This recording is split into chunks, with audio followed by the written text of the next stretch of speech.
software.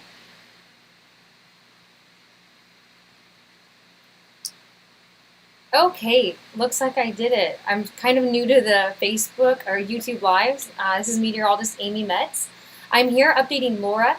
Now, I do have a chaser on the scene there. I have some friends in boats that are also near the flood surge just south of New Orleans that are there working offshore. So they're all hunkered down, giving me up-to-date coverage of what's going on. I'm sorry I'm still on the screen here. I'm so not used to this order of things. So I'm going to give a quick wide view of Laura.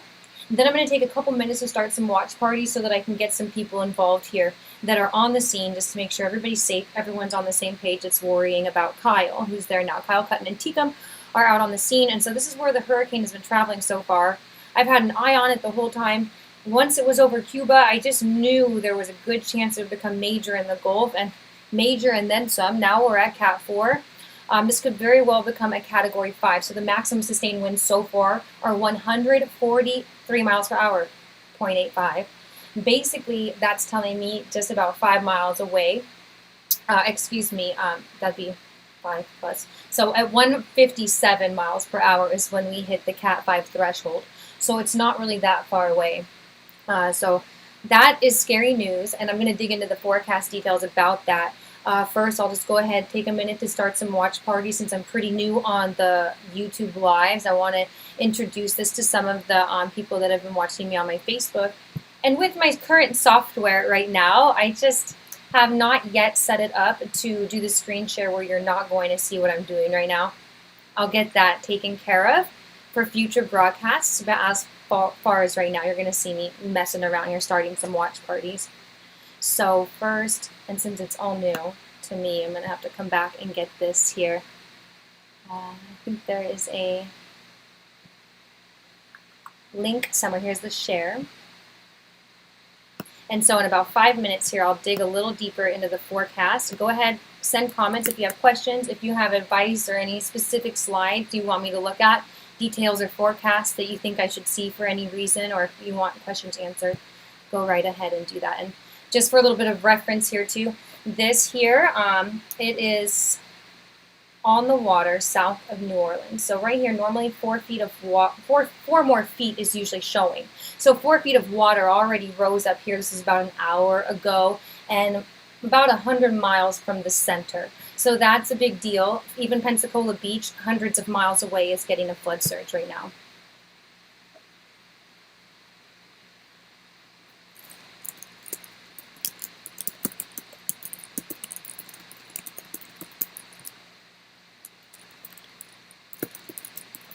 Trying new things.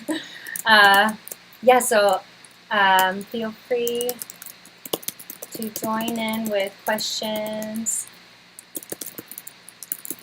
comments, bets, or I have some people that always want to talk crap. I kind of want to invite it, but people get kind of serious about these things. When there are lives on the line actually. So. I go back and forth a lot with why I feel like I'm forecasting a certain way. But at the end of the day, I'm not always right. I just want to keep learning and getting better. I've spent a few years now forecasting hurricanes in the Gulf, and it's helped me really get better at the landfall. So I'm going to show you real quick. If you're not already following me on Facebook, Weatherwoman on Facebook, it's facebook.com/theworldofweather. You'll find all of my forecasts, all my updates, information, storm reports from people on the scene, and I can keep you up to date here. So if you like and follow that, that will help. And also in the backdrop, I'm always putting the update for the forecast track. Now normally I'll go put a line through here. And this one I did pretty quick. It's just finally starting to oscillate northward as well as just the teeniest bit west still. So I'm still expecting what I put up last as the landfall being right here on the borderline. Now the other day, this is about 2 days ago, I posted that a Cat 2 at landfall is possible. That's still possible, but as we're going to dig into right now, unfortunately, the wind speeds and the factors that were playing into effect at the time that I thought maybe we'd have a Cat 2 landfall, they kind of push out of the way, leaving room for a Category 3 landfall still. And some people are saying 4 or 5, which really is not out of the question. I'm really more leaning toward the Cat 3. Now these models here specifically, the European model for wind speeds is normally very low, quite a bit lower than what's actual. So normally the sustained wind speeds are going to be what this model says the gust speeds are. So right now I went to model speed gust and we're showing 121 miles per hour near the core. And yeah, that is what the National Weather Service was putting out, something a little bit higher even. So in all actuality, from our recon data from the hurricane hunters, it's actually coming in a little bit stronger than what the model's still digesting here on this end. But what we do know is verbatim this satellite imagery. So oh gosh, it's so crazy. That landfall right there. We are going to be seeing a landfall, but that wasn't it. That was a glitch. So, but the landfall is not going to be too far from there. What I'm going to do here is take a moment to dissect some of these feeder bands, because now Kyle is getting onto, well, Kyle's in this region where we're not seeing feeder bands so much anymore. This was probably the last feeder band. He's right around Lake Charles, and now he's getting to the internal core of the storm.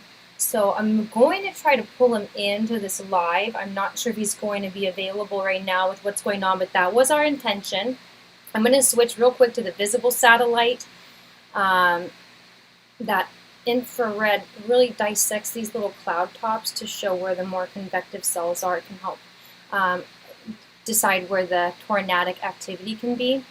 And this here shows me more about the eye wall. So it's an extremely defined eye wall showing, yes, Cat 5 is absolutely not out of the question for landfall here, unfortunately. I'm going to go ahead with the wind gust and play this through just to kind of see what it's saying for the landfall real quick so we can all have a look at that. I've been for days dead set on this border line. And now the Europeans putting it right over Lake Charles. And then we're going to see a big clean swoop upward, kind of like we did in that wide shot at the beginning where I showed from Google Satellite. So this is going to crawl up, and I might as well just see when these wind speeds start to die down. So these are extremely strong winds. I figured Arkansas could see hurricane force winds still, especially with the gusts. These are gusts again. So that's going to knock down trees, knock down power lines, can fall on homes, and actually kill people. So do be careful, especially if you're going to be driving. One of the times you don't want to be driving during this stuff is when there are storms right in front of you, just before it starts raining. These sorts of storms, it's going to be on this end where my cursor is. The way that they're moving in, ahead of the rain, comes big, huge wind gusts. So when you feel that big moving around and you can see that there's some clouds out there, those are embedded in there are going to be some of those gusts that could just pack that punch that just knocks things down right in front of you. Even if down the street, it's a very different story. So right along these edges is where you want to watch out for that. And then the difference in time between when that gust front strikes versus when the wind starts is anywhere from like 5 seconds to up to about a minute, and that all depends on little small specifics. So as far as feeder bands go, there are tornadic cells that are heading towards Shreveport, Alexandria. Now I had a friend in Ruston area, or Ruston. I still am not sure, I didn't look it up yet. But he's living around here with his wife, and I told him, yeah, you need to watch out for the radar. So coming up pretty soon here, he has a chance to be seeing some tornadic cells passing by. So I kind of want to tag him in that actually. Let me see if I can get him. And then again, in the future, I won't be having to show you all this. I'll be able to layer things so I can loop a satellite while I'm in sharing things like this. So this will be at Justin because he really wanted to know. But that's not the one. There we go. Okay, so I'll say possible tornadic cells heading your way in the coming hours. Take a peek or check your radar to be safe during the passing. And that's the right kind of peek. All right, well, once upon a time when I first started in news, I made that mistake on that. Oh, I published something for like 1 minute live. I felt so crazy. A mountain peak, I don't know. it was, a new job. I was a little out of sorts. So besides that, there's Hamid right now. Hamid used to work with my husband. He was a translator for him while he was in Afghanistan, and now he is in Houston. So looking good for you still. Here's the latest in case he wants to join in or ask any questions. And then I think that's all that really, I should tell Kyle, my storm chaser, too. And I'll just get them in. Then I'll do a little bit of a deeper dive into the forecast here.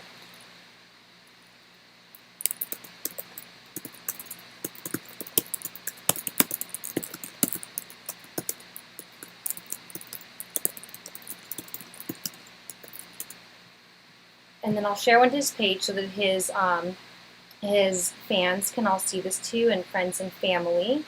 Sharing to a friend's timeline. Kyle. So hey, if you guys didn't know how to do this stuff, here's your how-to. It's all been such a learning curve. Alright, cool. So these are done, I guess. I know that she'll love it. And then so I have another friend who loves this stuff. Of course, it's not affecting him as bad, but these people are over in where I used to live near National Weather Service people. Maybe I'll get this one too, as I have a few friends that work in National Weather Services down there. And it'd be nice to have them weigh in. Of course, they're going to be so busy right now. But this way, maybe I can get a little bit more conversation going on. Looks like sometimes I can't tag people in here for some reason. So whatever the reason, I'll dig back into the forecast now after I just check the live stream, make sure there's no comments. Okay, so no questions here. And then back to forecasting. So I'm going to use this Wonderground map. The Weather Underground is a really nice site, in my opinion. Now we're going to be able to look right now at tornadoes. Where are the tornadoes? Those tornadic cells that I just mentioned, are they producing anything? Is what I'll be looking at here. Been having a funky time with this today. And I had it all set in the right place, but here, I'll just do this. Maybe everyone's trying to use it today. So here, what I like about this app is that it layers everything, and now we still don't get a good, clear view of the radar away from the stations, but now that it's close enough to land, we are seeing the eye. So yes, it's just beginning to get on to New Orleans here.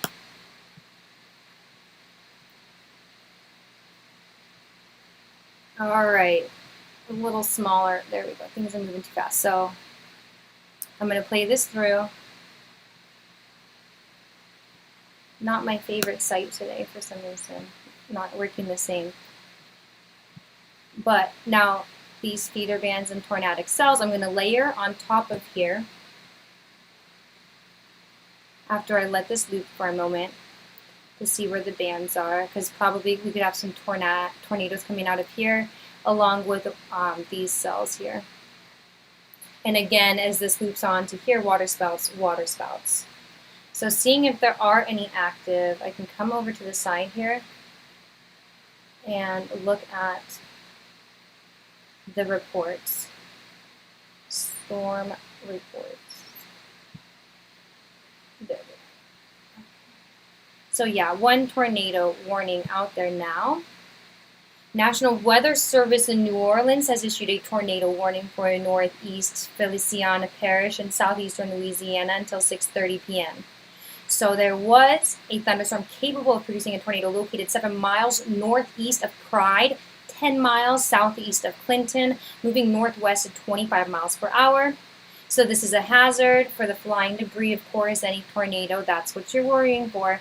Now, with these radar indicated, it means the upper levels were definitely spinning, but that the lower levels are not necessarily, it's not necessarily touching the ground. So at this point, this is when the chasers come in handy and we can get more storm reports and collect more data and get more accurate answers here. Otherwise, we're looking at the flooding going all the way up into Arkansas, as I had suspected. We can imagine that this storm is going to continue raining and raining, because I'll go back to the satellite here and show you just how much moisture is included with this system. there's a ton more up to the north. So where the storm is going, there's already been some rain too from Marco. When it gets up north and starts turning east, we're going to be seeing more and more rain on top of soaked areas. So I'll zoom out here a little more so you can see just how widespread this is. Now yesterday I told Kyle while he's out there storm chasing, this is going to be covering the entire Gulf by the time it makes landfall. And sure enough, here it is. So yeah, Cat 5 is not out of the question. Storm surge is going to be so strong, and it's starting now. It's been suspected up to 20 feet, and that's going to be anywhere east of the eye wall. It's been going on as far away as Pensacola, to the point of water going up over the roadways because it's so flat out there, which I could also show on Google Earth here. If I zoom in, I'm going to get real obvious here with why this is such a danger zone. It's such a sad situation for these people, and you know, I have a really good friend. Her family just left here today, Lake Charles. Most of them split up and left New Orleans after Katrina. I became good friends with this girl from Fort Walton Beach. That's where she relocated. But her family, some of them stayed in Lake Charles, and she said, you've got to get out. She said they're the kind that ride out the storm, and she knew it wasn't the time. She's not a forecaster, but she might as well be one. I always tell her she's one of those amateurs that really knows what she's talking about, spends a lot of time asking questions and learning enough that she has a good idea about forecasting, even though she's never taken a class. So here we're seeing a little bit of topography, but this is really almost nothing. So there's a way I can change and see the sideways view, but I have, again, something's different with my mouse today. So you can't see it, but any of this dark region here is much lower. There's some trees out this way, but it's still like almost no elevation. So when 20 feet of storm surge comes on land here, this is not even 20 feet high, not 20 feet high still. So it's just going to keep inundating, you know, almost halfway up the state, up these little waterways. Unfortunately, you know, hearing about how Lake Charles is and zooming in on that area, it looks like a lot of homes could literally just be underwater here pretty soon. So then, and soon is very soon. Timing wise, let's look at the last hour. 1 hour, this storm has moved from eye centered there to an eye centered here. So a slow crawl. I'm going to go over to water vapor next to show you, but the motion of the storm, I don't believe it's going to change much. So that's just 1 hour, you know, another hour, 2 more hours, 3 more hours, 4 more hours, 5. Now around 5 hours from now, we're going to be seeing a landfall. So here it's 1:30. We're going to add 5 for you guys, 6:30 plus, oh wow. So all along, I was suspecting that this would be making landfall about now. It did slow down a little bit. That's a time frame I made up 2.5 days ago, so it looks like I'm doing all right, in my opinion. That, you know, he is in the right place, and he is definitely where the landfall is going to be. So the next thing is we've touched the base, made sure that he has a lot of safe zones and a lot of outs, so that while he's there working, it's not a hazard to him or anybody else. So water vapor is what I want to look at next, because it's going to have to do with the overall steering coming up here. You know, it seemed for a while like things were just going west, west, west, but this was an upper level factor that was helping this push start going north so that it could push east later. So upper level water vapor, very, very wet and moist air. Where it's green, that's going to be rain. Where it's white, we're going to have clouds, maybe not actually falling rain though. And where it is yellow and blue, it's very dry. Very dry yellow, blue is dry. So all of the yellow really went down, and in fact we see that some is turning into, so what happens when this dry air comes into the moist regions, it starts to evaporate. Then there's other, you know, with this big force, there's going to be different variables going on there, and it looks like here it's actually instigating more firing up this, probably the differential of the air masses, different densities, and then the strength of lore with all the moisture here. It's just, and then probably the time of day too, you know, we have diurnal heating here. There's no cloud cover here. So that's also going to help produce more clouds in that area. You see them really bubbling up. So far from the storm, we're seeing detrimental effects, deadly effects all the way around up in here into what's going to soon be the Georgia-Tennessee border even, as some of these gust fronts with some of the damaging winds go through. And it just takes one bad gust to knock down a tree on top of a mobile home. and have a heart-wrenching story come out of it. So this is where we need to all be all hands on deck. And if you have family and friends around here, go ahead and share this stuff. Make sure that they're at least ready, looking at their radar. And one of my next videos I'm going to be making is how to read your radar so that you can understand what's going on. And so just to kind of get an idea of where people are at with that kind of stuff, I want to maybe kind of jump into that a little bit, and then at least later on I can show this video to a few friends and see how this helps them or not, because it can always be interesting in trying to communicate scientific information that I learned in school to somebody who hasn't learned it in the terms I was forced to use. So communication-wise, I want to make sure that how I'm telling you to read this is helpful. And now eventually I'll be doing this on a green screen to make it a little easier. But what I do here is we saw the moisture already. We saw that there's plenty of moisture feeding into here. And it bubbled up fast. So we know there from watching a loop on satellite and seeing that the clouds are just popping up very fast, that this is going to be more explosive as time goes on in that trend. And you'll notice little different things, like when the sun goes down, it might start to change a little bit, but for the time being, it's popping up and will keep on popping up. So this is near Fort Worth, Dallas area, very populated region. Probably a lot of the evacuees went to this area. So now they're getting one of the stronger bands about to pass over, what I would want to assume in the next hour. So if I can get to the toggle here for the timeline, I'll be able to really dissect the time length before it gets there and see if I can help you learn that. If only I could use Weather Underground today. It's just not showing me. Maybe I need to hit escape. Hello.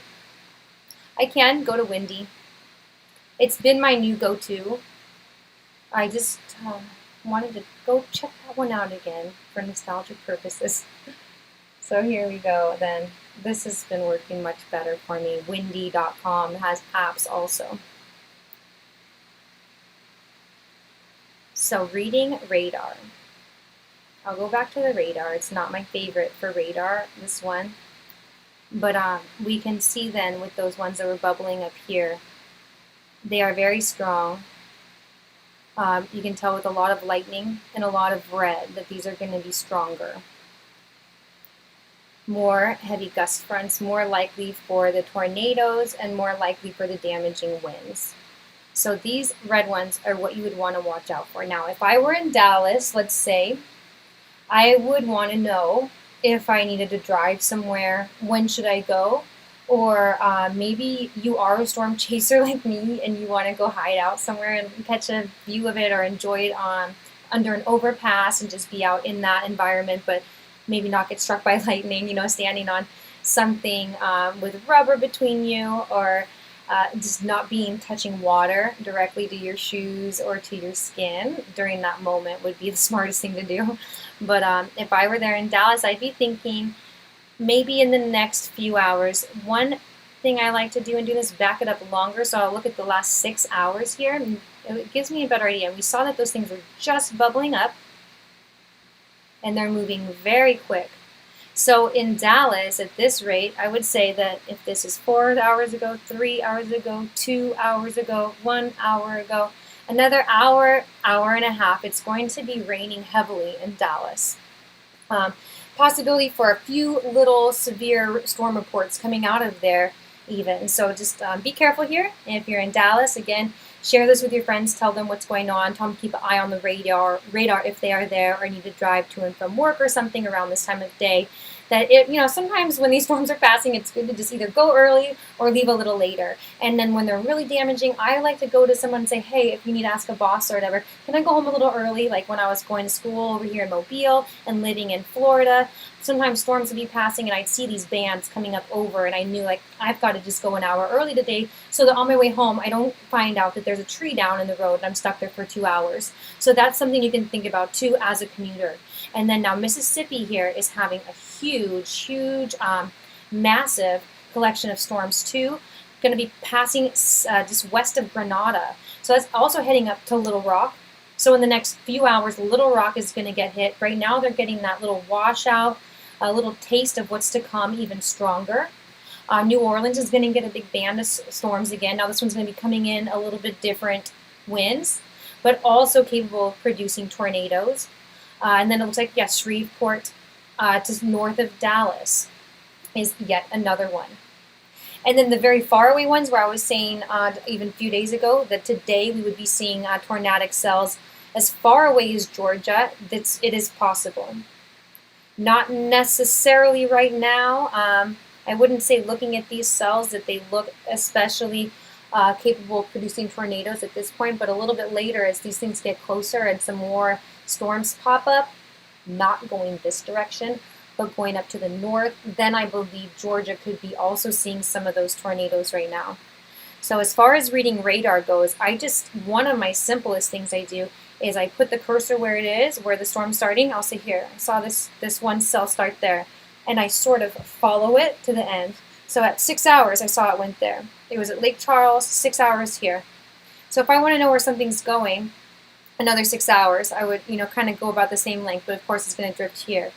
So this same storm cluster right here in 6 hours, I would estimate is going to be here. Of course, it's going to be shaped a little different, moving different, but that same energy and that same moisture conglomeration is going to be with a similar speed, I believe, still. And then sometimes speeds slow up or speed up more. So there's things to look at for that. And in this case, I'm thinking about the water vapor. So again, that water vapor at the upper levels that was going to end up pushing the storm to the east as it is now going north. And I'll go ahead to some different levels here in the water vapor. I want to look at the mid-level too, just to kind of fine-tune a landfall forecast and make sure nothing else is different. Good news here that we do see a lot more dry air at the mid-level. Wow, it almost looks like another circulation here. Things pop up and form all the time. So landfall-wise at this level, I don't see any reason again to change it. So as far as landfall goes, this is what I was expecting for days, and I just was crossing my fingers that some of this dry air here, the yellow, would have maybe stayed put along the Texas and Gulf coastline instead of pushing up out of the way. But there were some signs that it was going to push up out of the way that I saw ahead of time, and unfortunately had to change my forecast yesterday to what I thought was probably a Cat 2 landfall. This could very well be a Cat 4 landfall, easy. So I'm worried for everybody, but very happy there's so many people evacuating. So things are going good there. I'll see if anyone has questions. And doesn't look like it. Maybe on my Facebook one where I talked to a few more people. I can always call back Kyle too here, because he might have some questions as he is the storm chaser. Plus we can see where he is live right now. And I wonder if you're seeing two of me now. Sorry. So I'll go ahead, see if I can get him in here. Yeah, it is two of me. So maybe I can just move this box. Not let me. Hey, you are live. Can I hear you? Oh, here, yeah. I unplugged my, I had a mic today to get rid of the humming, so I unplugged it. I can hear you now. You're live on my Facebook. I don't know if you heard me, and YouTube. Your live's going. Her live's going. Yeah, so just like, don't be like how you normally are. Yeah, I didn't invite a ton of people, but there's probably a few people watching on my Facebook, and I just wanted to catch up with you. No, I know, I'm just telling you. Okay, so tell me when you're going to go on there. I am. You can show me outside real quick, and then just tell me what's up, because I was going to answer some questions for you. So we are, let's switch chargers here.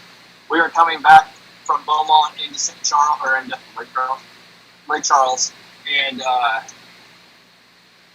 that's the outer band. You're staring at we're charging back at it. So you're seeing, I mean, it's really not a lot to show you, to be honest. It's pretty, and then we didn't clean our windshield, so I apologize. Is that a spot better? It'll get clean. Yeah, okay. Yeah, Mama Nature, it'll get you. There's really not a lot to show you right now, but it's, I mean, as you see on radar, it's coming in. So it'll be pleased to see here What are you thinking? Landfall, I know. Oof. So same location, right on the border, and then I'll switch screens here back to so people aren't looking at you. But I just did like the coverage on the radar. So right now, yeah, that last outer band just passed you a few hours ago. What you're seeing now isn't necessarily an outer band so much. It's actually the big portion of the storm moving on. And I'm going to put my cursor over where he is now. Are you still near Beaumont or closer to Lake Charles? We are how far up from miles? Yeah, Lake Charles. 21 miles. 20 miles. Okay, good. And so then, yeah, just make sure you get to a safe zone in the next few hours, I think, so that you can choose something before strong winds. I mean, really, like next 1 hour, yeah? What are your plans for that? We found a 4-story parking structure, block off the lake. We found another structure on the other side. We thought about getting a room and a hotel, but that got quickly nixed once it's looking to go F5. F5. You're a tornado man. Yeah, I know. F5. I'm sorry, Cat 5. I'm off my rocker today. You haven't slept much. I know. This is the hundreds. I know. She just said that too. It's cool. Amy, I have been off my game today. I apologize to you and everybody at home, but we'll get this together as soon as Landfall gets here. So no, thanks for the footage. It's nice to have your eyes on the scene there. There's been a couple little maybe twisters. Again, they weren't confirmed on the ground. So there's one more band passing New Orleans that might have some, but it's not a big tornado outbreak. There's just maybe little chances. So. We chased 3 tornado-warned storms today, and they all were just ghost storms. They just did not materialize. They didn't do anything. They were short-lived. Yeah, with it being in Marco's wake, I feel like that has something to do with it. Yes.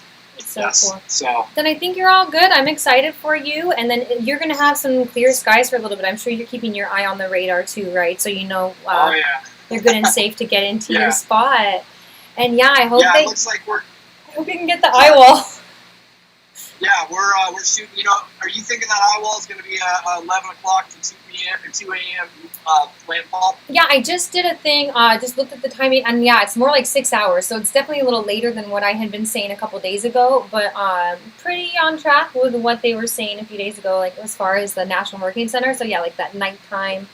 I put it at 6-7 hours from now at the start of landfall. That puts you at what? I think I told 3 in the morning. Okay. 4 in the morning. Okay, I think that. So we could be doing a sunrise hurricane eye wall potential here. Yeah, and then I'll do one more really close to make sure there's nothing speeding up, slowing down that I know of. It might slow down for a moment and then speed up again as it starts to turn. I know you just did this, and we apologize. We had to go take care of some logistical stuff pre-storm, pre-hurricane. Excuse me. What was the last indication on storm surge?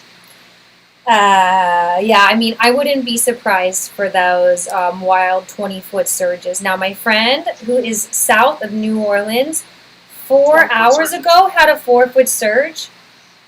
Okay. And my friends in Pensacola had about a 1 to 2 foot surge with surfable waves this morning. So that's like 6 hours ago. Now, landfall's coming a little sooner than what I just said to you. Whatever I did earlier, never mind. It was something for a reading radar thing. Let me reevaluate what I said. Okay. I didn't mind doing this because I actually hadn't done it again yet, actually. I called you right in the middle of things. Okay. Did you figure out how to go live on my channel? I have not. No, I need to have you approve it. You'll have to accept it, send me a verification code. I'll enter it, and then we can do things on your page too. So that's 6. Okay. Wow, maybe just a few hours away. Never mind. A few hours as it starts to make a landfall. Okay. So you're saying the leading edge will hit here about 3 hours, and then 3-4 after that. 3-4. Okay, so that puts us at midnight-ish, and then you're saying the eye wall 3-4 a.m.-ish. 3 hours after that, you think? 3 to 4 hours it'll start. Yeah, I think it'll start creeping up onto Lake Charles. 3 to 4 hours. Then longevity, one, two, three. You're gonna want to hang tight for a good 4 to 6 hours when you're in there for sure. No, Susan Rayborn, I'm enjoying this. Oh, good. This is a good weather lover. Thanks for the weather love. So are we still live on your? I am. Yeah, I didn't want to. Okay. So I've been actually like commenting back and forth on this. This is more my longer drawn out one anyway. So I'll let you go whenever you need, if you need. Otherwise, if you have another question. No, you're fine. I didn't want to interrupt the fans or any questions they had, or if they had any questions for me while I'm out here. Besides be safe, I've gotten 100 of those messages an hour, and I appreciate all of them. I definitely don't want to sound disingenuous. Just things are at a. It's not to the way things go in these. It's just it's really sad. We're watching Fort Ranchers rushing up and down this highway as fast as they can. We're seeing people in absolute desperation pulled over. We're seeing people at gas stations in dire need. We're seeing, across the board, there's an element in this. And I'm an extreme weather enthusiast. I didn't, truly understand being in Tornado Alley, what it meant fully. I've seen it on the news. I've seen it before, but you don't know anything like you know until you're in person. And boy, howdy, it is something else to see here. So, that's pretty much my take on that, and I know it's probably going to get worse before it gets better, and I'm here till the end, so. Well, thanks for being there. Yeah, I'm showing some of your clips from what you showed yesterday with all the evacuations, and then up to today, just to give people an idea of what's there now. And then, yeah, I hope that you guys stay safe. Everything will be good. Just call me if you have questions, and I'll try to do that live from your tornado tackler as things get closer. I will have my guy shoot you all the info and get you linked up. So I appreciate it. Nearly non-existent.